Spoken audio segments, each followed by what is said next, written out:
For the average person, what you're about to see is going to blow your mind, because you're going to see deep into satanic, ritualistic aspects of the royal family.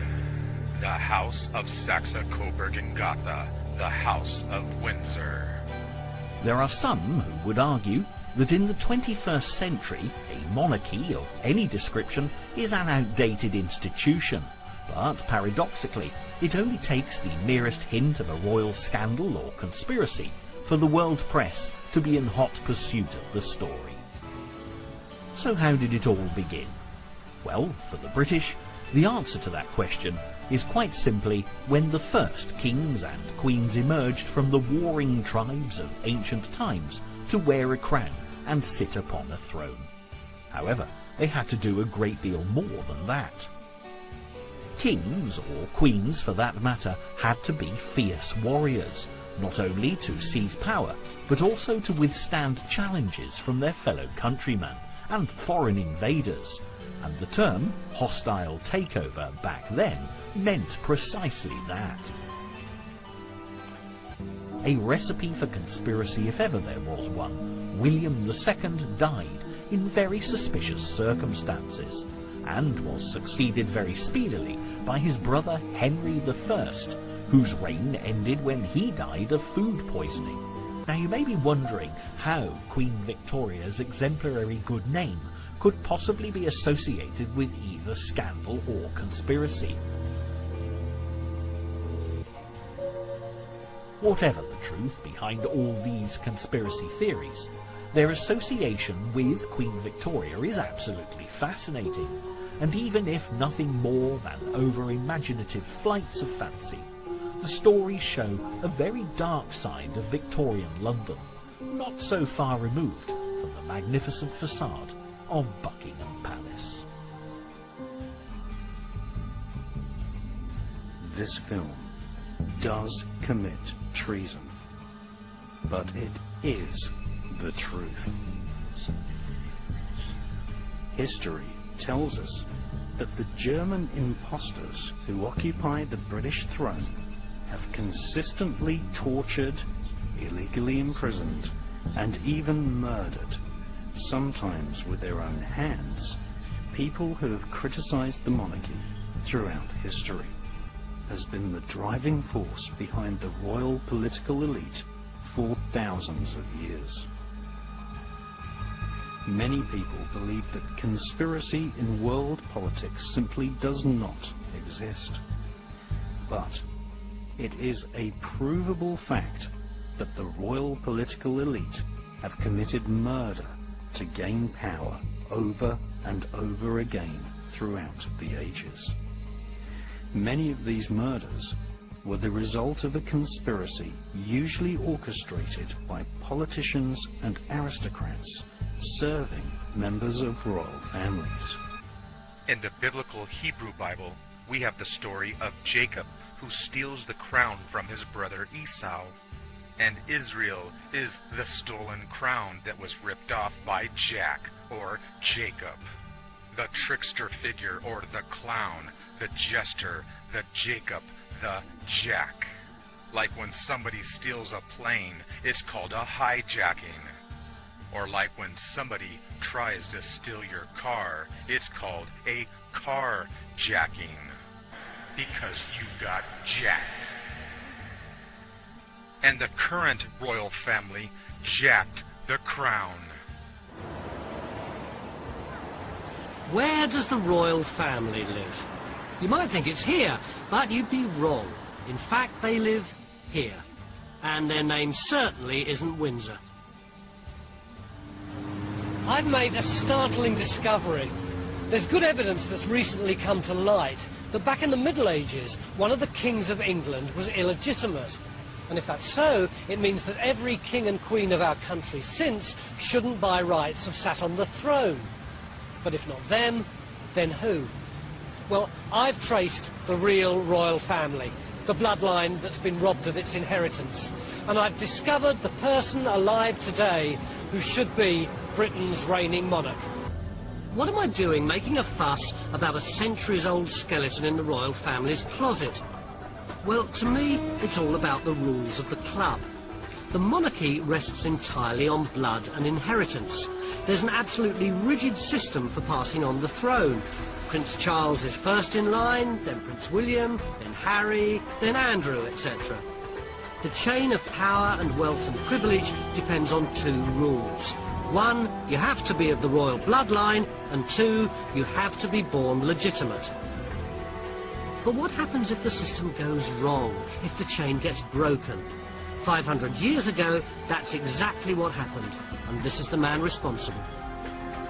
Edward IV was king, but his claim to the throne was fatally flawed.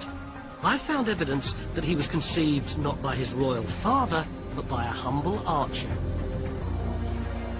Edward was born in late April 1442. Counting back 40 weeks earlier puts his conception right in the middle of the 5-week absence of his supposed father. Second, the lantern-jawed Edward looked nothing like the thin-faced man who was supposed to be his father. Top here is the great line of British kings through from Alfred the Great to Henry II to Edward III. But after Edward, suddenly the whole thing explodes. It goes whoosh, because it's the War of the Roses, and all the kings start dying off like flies, until in 1485, when Richard III dies, there are no claimants left except this one, Henry VII, and his claim comes through this line, which is an extremely dodgy one, because it's about the fact that John of Gaunt had a mistress Catherine, and they had children, and that line is specifically barred from inheriting the crown. So in order to legitimise himself, Henry VII married this woman, Elizabeth of York, and her claim is based on the fact that she is the daughter of Edward IV. But if Edward IV is illegitimate, then that invalidates the claim of Elizabeth, and consequently of Henry, and of Henry VIII, and of Elizabeth I, and of the Georges, and of Victoria, and everyone all the way down to the House of Windsor. So they're bringing out these wonderful eulogies to Edward, but they keep having to emphasize what should be obvious. Conceived in wedlock, of the royal blood. But he's on the throne. But when we actually look at the itinerary of Cecily and Richard, we find they've travelled south by the beginning of June 1441. So this conception would have had to have taken place in May 1441. Why is that a problem? Edward's birth date is the 28th of April 1442. That is 11 months concern. That is some pregnancy. So basically the royal family are ruthless people hell-bent on taking over and controlling the world. And the same Queen Bee that runs this world is the same Queen Bee that runs this world. The royal killer Queen Bee, which is the monarchy of the beehive. And that's why everyone behaves and works for the Queen Bee. And that's exactly where we get the word behave, which is the beehive. And notice the shape of the honeycomb of the beehive. It's a hexagon, or a hexagram, which is the symbol of the sexagram, or the Star of David, the Star of Divide. It's also known as the hex, like when you put a spell on somebody and you hex them.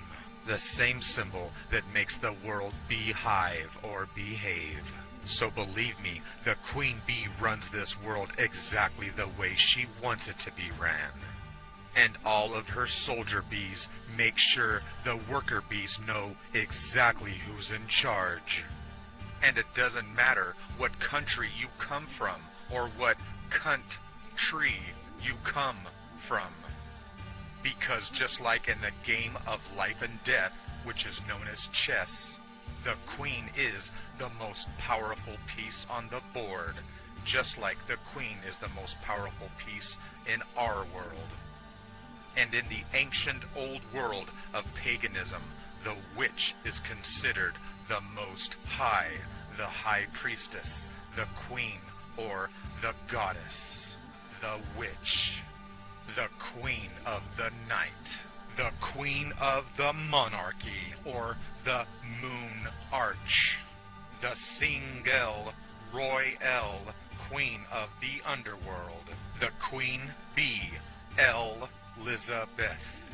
Witchcraft is an old world religion of Europe, which predates Christianity by thousands of years, dating back to the ancient Druidic order, giving us our modern-day Wicca, which means the wise one, and we get our word truth from the ancient elder druid, which is the wood from the Drew tree, which is what we base our logic on, and the silent, deadly owl in the tree gives us our owl of wisdom, the wise old owl. And that's why the Illuminati was making sacrifices to the old owl in the Bohemian Grove, or the Valley of the Moon. And of course the ritual of the cremation of care was held on a full moon. So in the craft, or in witchcraft, moon witchcraft is using certain phases of the moon to accomplish magical workings. And remember that the moon controls our emotions and our mind, like mind control. And of course, this is where we get our word mind from Min, the moon god, the Egyptian fertility god of the moon. And the word mind is simply Min, the moon, plus D, which is 4, as in the 4 lobes of the human brain. And that's why we have 4D, or the 4th dimension, which is the dimensional Dia Min Sion. And that's why cinema uses the sin of the moon. And we also get our word mental from the Min TL, and we judge if somebody is sane by the moon, sanity. And then we have Selene, the Luna Dea goddess of the moon. And that's why the Illuminati killed the goddess Selena on the night of the black moon of death, at the end of the month, on the 31st, exactly like when they killed the moon goddess Diana at the end of the month on the 31st, on the 13th hour, on the 13th pillar. And that's why Selena also died during the 13th hour. And of course, the moon goddess Diana was killed next to the river Sin, as in the moon god Sin. And of course, the moon gives us our lunatics. And again, we get our word thought from the moon god Thort. And from the moon phase, we get our word mood, our feeling or our emotions. And that's why they tell us that a cow makes the moo sound. Which brings us back to moon witchcraft. Why do you think the media is constantly comparing Princess Diana and Kate Middleton? You see, most people are not aware of the ritual significance of these two women. Dianic Wicca, or witchcraft, is an old world religion of the old world, and it worships the moon goddess Diana.